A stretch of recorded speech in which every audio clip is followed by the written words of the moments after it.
Good evening বন্ধুরা, আমি আজ বানাচ্ছি রুই মাছের ঝোল।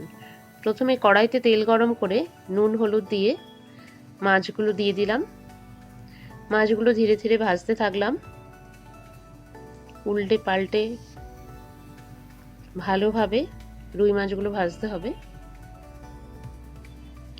ধীরে ধীরে মাছগুলো ভাজা হচ্ছে। ভাজা হওয়ার পরে একটা কন্টেনারে মাছগুলো তুলছি। মাছগুলো তোলার পরে আরও যে 2 পিস মাছ ছিল সেগুলো ভেজে নিলাম। এরপরে ওই গরম তেলে কিছুটা জিরে ফোড়ন দিলাম, আর দিলাম একটু টমেটো কুচি। ভালো করে নেড়ে নিয়ে এরপরে কড়াইতে কিছু স্প্রিং অনিয়ন দিলাম কুচনো।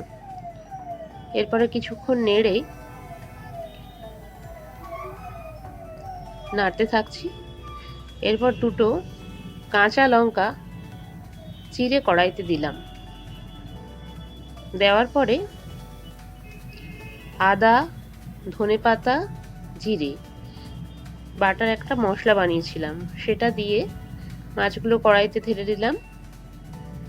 ধীরে ধীরে ফুটতে থাকলো। হয়ে গেল রুই মাছ ও স্প্রিং অনিয়নের সুন্দর শীতকালীন হালকা সুস্বাদু ঝোল।